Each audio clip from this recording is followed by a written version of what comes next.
নমস্কার বন্ধুরা, চৈতি সিম্পল কিচেনে সবাইকে স্বাগত। আশা করি সবাই তোমরা খুব ভালো আছো আর আমিও ভালো আছি। আর এই দেখো, আমি কড়ার মধ্যে সর্ষের তেল দিয়ে দিয়েছি। আজকে তোমাদের জন্য আবার আমি নতুন একটা রান্না নিয়ে চলে এসেছি। সবাইকে আমার চ্যানেলে অনেক অনেক স্বাগত আর অনেক অনেক ভালোবাসা।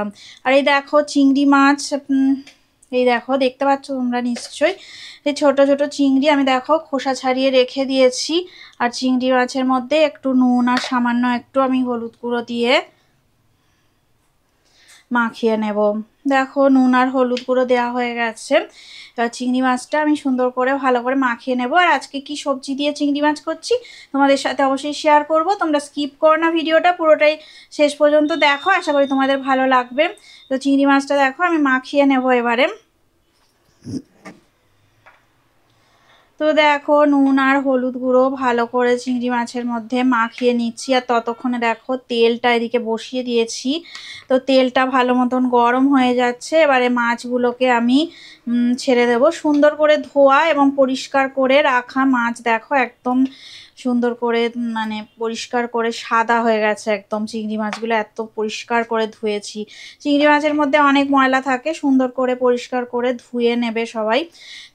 তো আজকে দেখো আমি আজকে একটা সুন্দর রেসিপি তোমাদের সাথে শেয়ার করব, মনে হয় তোমাদের ভালো লাগবে।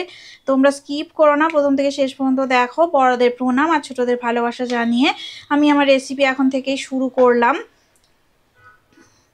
আর যারা নতুন তারা আমার চ্যানেলটা স্কিপ করো না, ভিডিওটা শেষ পর্যন্ত দেখো। ভালো লাগলে চ্যানেলটা সাবস্ক্রাইব করে দিও। আর এই দেখো সর্ষের তেল তো বেশ ভালোই গরম হয়ে গেছে। তো এইবারে দেখো আমি চিংড়ি মাছগুলো, এই যে নুন আর হলুদ মাখানো চিংড়ি মাছগুলোকে দিয়ে দেব, ভাজা করে নেব। তো মিডিয়াম ফ্লেমে রেখে আমি মাছগুলো দিয়ে দিলাম। আর চিংড়ি মাছগুলো মিডিয়াম ফ্লেমে রেখেই ভাজা করব।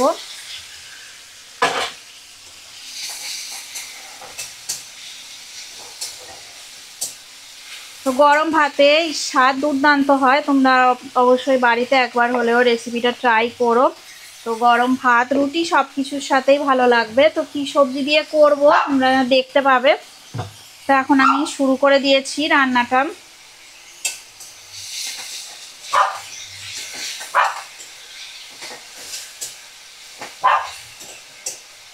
তো মাছটা দেখো আমি মিডিয়াম ফ্লেমে রেখে ভেজে নিচ্ছি। তো চিংড়ি মাছ আবার বেশি ভাজা করা যায় না, তো ভাজা করলে ভালো লাগবে না। আর নুন হলুদ দেয়া আছে। তো মাছগুলো দেখো হালকা করে ভাজা করা হয়ে গেছে। তো 5 মিনিট এইভাবে আমি ভাজা করে নেব।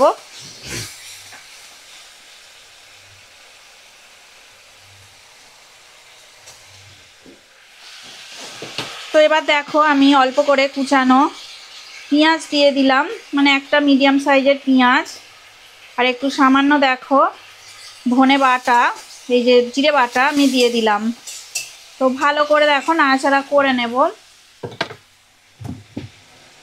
আর দেখো আমি দুটো কাঁচা লঙ্কা দিয়ে দিলাম টুকরো করে।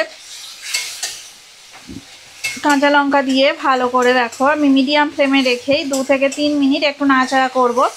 তো চিংড়ি মাছ তো সবাই রান্না করতে জানো, তো আমি কেমনভাবে রান্নাটা করছি আর কি দিয়ে করছি তোমরা দেখো। আমি একটু অন্যরকম করে রান্নাটা করছি আজকে।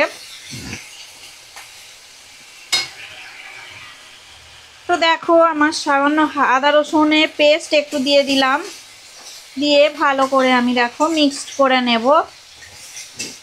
পুরো রান্নাটা দেখো আমি এখন মিডিয়াম ফ্লেমে রেখেই করছি। তো আদা রসুন বাটা দিয়ে 2 থেকে 3 মিনিট একটু ভালো করে মিক্সড করে নিয়ে নেব। এইবার দেখো আমি হাফ চামচ কাশ্মীরি রেড চিলি পাউডার দিয়ে দিলাম। তো ভালো করে দেখো কষানো হয়ে গেছে। কাশ্মীরি রেড চিলি পাউডার দিয়ে 2 থেকে 3 মিনিট আমি কষিয়ে নিয়েছি। এবার দেখো ছোট ছোট টুকরো করে কেটে রাখা লাউ আমি দিয়ে দিচ্ছি। এই যে দেখো সরু সরু করে কেটে রেখেছিলাম।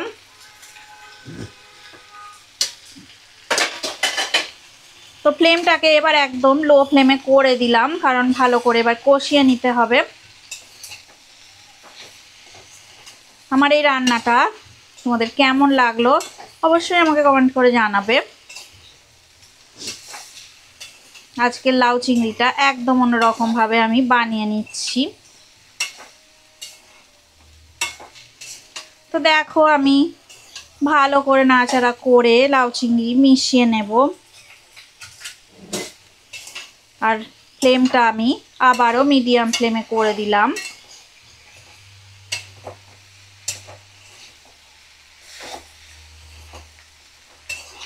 আর সামান্য একটুখানি আমি নুন দিয়ে দেব, কারণ তখন যখন আমি চিংড়ি মাছগুলো ভাজা করেছিলাম তখন আমি নুন দিয়েছিলাম পরিমাণ মতো।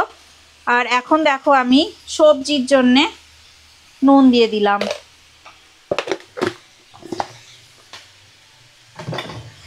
আর হলুদ গুঁড়ো আমি আরেকটু পরিমাণ মতো দিয়ে দেব,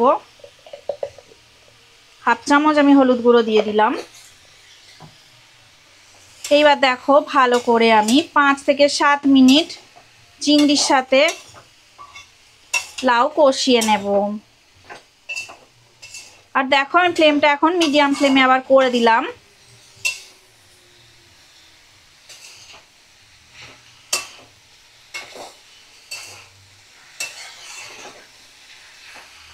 রান্নাটা তোমরা অবশ্যই বাড়িতে একবার হলেও ট্রাই করো, অত্যন্ত সুস্বাদু সুন্দর খেতে লাগবে। আর দেখো আমি একদম অন্যরকম ভাবে আজকে রান্নাটা করলাম।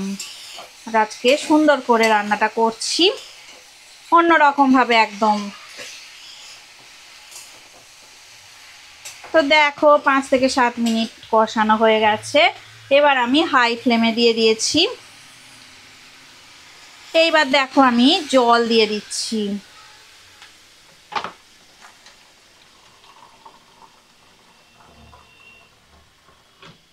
1 কাপ আর একটু সামান্য দেখো আমি জল দিয়ে দিলাম। দিয়ে ভালো করে নাড়াচাড়া করে আমি চাপা দিয়ে কিছুক্ষণ রান্নাটা হতে দেব।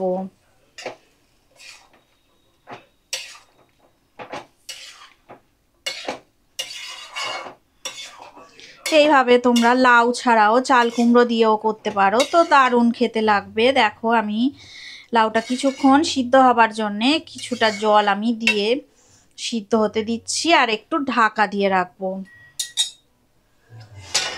দেখো আমি ঢাকা দিয়ে রাখলাম এবং মিডিয়াম ফ্লেম থেকে আমি লো ফ্লেমে করে দিলাম। ফিরে আসছি 7 মিনিট পরে। দেখো আমি ঢাকাটা দেখো খুলে নিচ্ছি। জলটা দেখো অনেকটাই শুকিয়ে গেছে, একদমই শুকিয়ে গেছে বলা চলে। দেখো এই যে, তো এখন দেখা যাক লাউগুলো সিদ্ধ হয়ে গেছে কিনা। তো 7 মিনিট পরে আমি দেখো ফিরে এলাম। তো জল শুকিয়ে অনেকটা শুকিয়ে যায়নি, এখনো দেখো অনেকটাই শুকানো বাকি আছে। তো আমি হাই ফ্লেমে দেখো করে দিলাম গ্যাসের ফ্লেমটা। তোমরা এই রান্নাটা অবশ্যই করবে বাড়িতে একবার হলেও। আর এই জল জল ঝোল ঝোল লাউ ও খেতে দারুণ লাগে চিংড়ি দিয়ে। তো আমি এতটা ঝোল রাখবো না, আর একটু আমি দেখো একদম আবার শুকনোও করবো না, আর একটু ঝোলটা শুকিয়ে গেলেই আমি অফ করে দেব।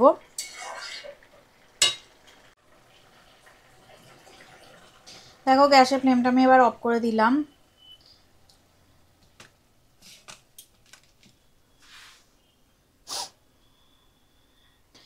আজকে দেখো এই ঝোল লাউ চিংড়ি একদম রেডি হয়ে গেছে। তো বেশ ভালোই ঝোল ঝোল আছে, আমি তোমাদেরকে দেখাচ্ছি কীরকম ঝোল আছে। যে দেখো অনেকটাই জল আছে এখনো। এই যে আজকের এই রান্নাটা একদম এরকম লাউ চিংড়িটা ঝোল ঝোলই হবে। তো তোমাদের কেমন লাগলো অবশ্যই কমেন্ট করে আমাকে জানাবে। লাউ চিংড়িটা কত সুন্দর, দেখো কালারটাও কিন্তু দারুণ এসেছে, অসম্ভব সুন্দর একটা লাল লাল কালার এসেছে এবং ঝোল ঝোল মতো এই রেসিপিটা রান্না হয়েছে লাউ দিয়ে চিংড়ি মাছের ঝোল। রেসিপিটি যদি ভালো লেগে থাকে অবশ্যই লাইক দেবে, শেয়ার করবে আর কমেন্ট করে আমাকে জানাবে তোমাদের কেমন লাগলো। তোমরা সবাই ভালো থাকো, সুস্থ থাকো আর আমার রেসিপি এভাবে দেখতে থাকো। এতক্ষণ ধরে রেসিপিটা দেখার জন্য তোমাদের অনেক অনেক ধন্যবাদ। আর পুরনো বন্ধুদের তো অনেক ধন্যবাদ আমাকে এগিয়ে নিয়ে যাওয়ার জন্য। আর নতুন যারা বন্ধু আছো আমার চ্যানেলটা সাবস্ক্রাইব করে আমার পাশে থাকবে। আজকের মতো টাটা, পরে আবার নতুন রেসিপি নিয়ে তোমাদের সামনে আবার আমি চলে আসবো।